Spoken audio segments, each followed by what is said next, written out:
दोस्तों, जैसे कि हम जूलियस एंड सीजर पढ़ रहे थे, जूलियस सीजर पढ़ रहे हैं, तो आज इसका फाइनल लेक्चर में हम इसको कंप्लीट करते हैं। तो जैसे ही ये सारी बातें पता चली तो लोग चिल्लाने लगे, ओ नोबल सीजर, ओ मोस्ट ब्लडी साइट, ए सबसे ज्यादा खून से रंगे हुए शख्स, हम तुम्हारी मौत का बदला लेंगे। और वो बाजारों में कैसर के मर्डरर्स की तलाश में दौड़ने लगे और मार्क एंटोनी अब सेटिस्फाइड हुआ।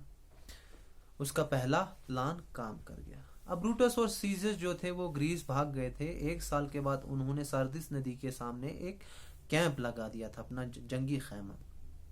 और एंटोनी ऑक्टेवियस, जो कि सीजर का दूसरा दोस्त है, उन्होंने अपना जो बेस है, फौजी बेस है, वो फिलिपी टाउन में, जो कि वहां से कुछ माइल्स दूर था।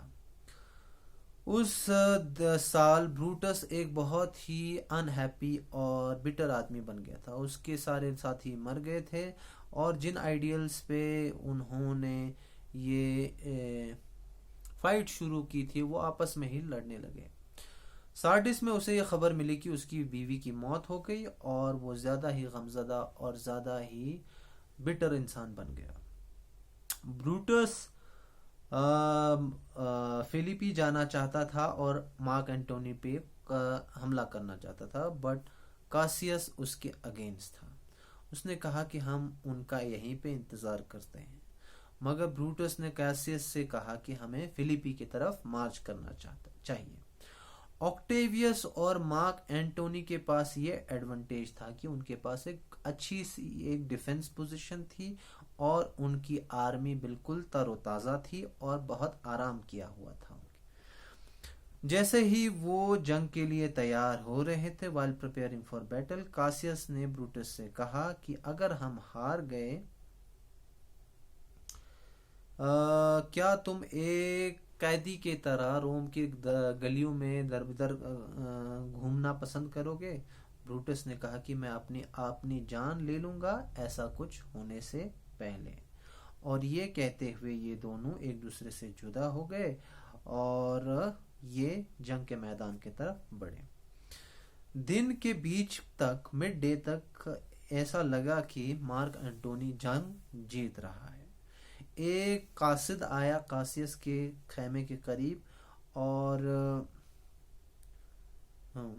News to Cassius that enemy was in his camp. उसे क्या कहा कि दुश्मन उसके कैंप में, और उसने गलती से ब्रूटस के अपने आदमियों को ही मार डाला कि उन्हें लगा कि ये एंटोनी के आदमी तो नहीं है। तो इस तरह से वो जंग हार गया और कासियस ने इसी दहशत में अपना खुद का कत्ल कर दिया अपने तलवार से। और जैसे ही ब्रूटस अपने ब्रदर इन लॉ के इस जनाजे पे पहुंचा, वो बिल्कुल ही टूट गया और जोर जोर से चिल्लाने लगा, ओ जूलियस सीजर दो आर माइटी है, तुम कितने अजीम व शान हो, अभी मरने के बाद भी तुम कितने अजीम हो। जो उसकी जो स्पिरिट है वो यहाँ पे चल रही है और हमारे ही तलवारें हमारे खिलाफ कर रही है। उसने दूसरे फौजियों को जमा किया और एक बार और हमला करने लग गया अपने दुश्मनों के खिलाफ। Before long he was defeated and most of his army was taken prisoner.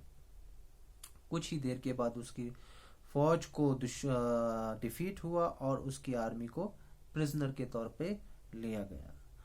Mark Antony ने फिर ऑर्डर्स दिए कि Brutus must be found and brought to Octavius tent. Brutus को क्या करना चाहिए? मार्क एंटोनी ने क्या ऑर्डर दिया कि ब्रूटस को ढूंढा जाए और उसे ऑक्टेवियस के टेंट के वहां पे लाए। मगर ऐसा करने से पहले ब्रूटस ने अपने आप को तलवार से कत्ल कर दिया। मार्क एंटोनी ब्रूटस के लाशे पे पहुंच गए घुटनों के बल और वो बहुत गमजदा हो गए कि किस तरह से एक फाइन और एक ऑनरेबल मैन का जिंदगी जाया हुई।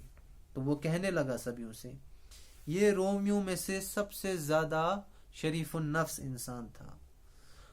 बाकियों ने जो भी कुछ किया सीजर के खिलाफ उसकी दुश्मनी में किया, मगर ब्रूटस वो वाहिद आदमी था जो कि ऑनेस्ट था अपने लोगों के लिए, वो अपने ही one with honest thoughts for the good of the people, उसकी सोच अपने लोगों के लिए बहुत ही पॉजिटिव थी। वो खड़ा हुआ और अपने फौजियों को उठाया, एंटोनी खड़ा हो गया, अपने फौजियों को कहा कि ब्रूटस को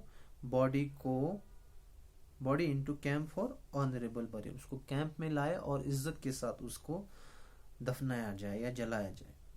हम उसको इसके इज्जत के हिसाब से, इसके ज़र्फ के हिसाब से हमें इसके साथ ट्रीट करना चाहिए।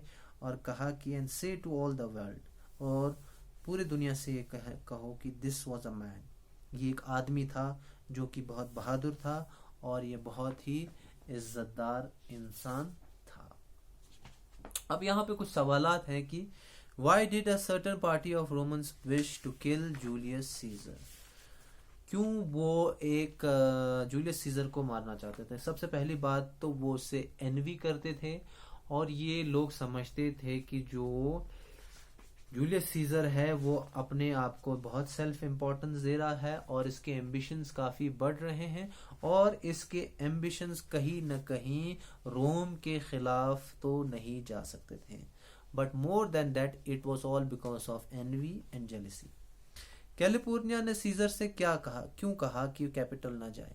उसने कैपिटल इसलिए कहा कि ना जाए क्योंकि उसे बहुत ही डरावना एक ख्वाब दिखा, जिस ख्वाब में उसने एक स्टैचू देखा सीजर का, जो कि बिल्कुल ही लाल हुआ था और लोग वहां पे बिल्कुल ही जंग की आवाज। इस चीज ने कैलिफोर्निया को बहुत डरा दिया था और वो सीजर से इसरार करने लगे कि तुम जंग पे न जाओ।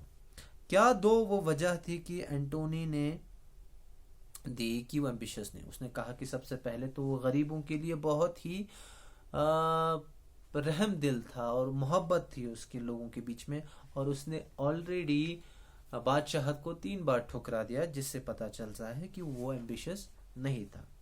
चौथा सवाल है कि Brutus decision to march for Sardis to Philippi wrong? क्या ब्रूटस का डिसीजन रॉन्ग था? हाँ, बिल्कुल ही वो ब्रूटस का डिसीजन रॉन्ग था, क्योंकि अंटोनियो की फौज को एक प्रॉपर एक डिफेंसिव पोजीशन में थी, जो कि बिल्कुल फ्रेश और बिल्कुल ही रेस्टेड थी, ताज़ा थी।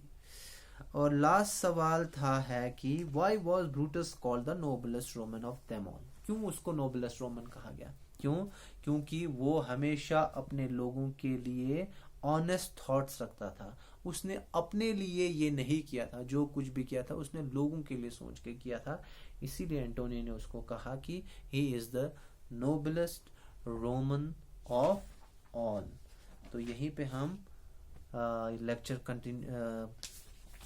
खत्म करते हैं। मुझे उम्मीद है कि आपको ये अच्छे से समझ आया हो। Thank you very much.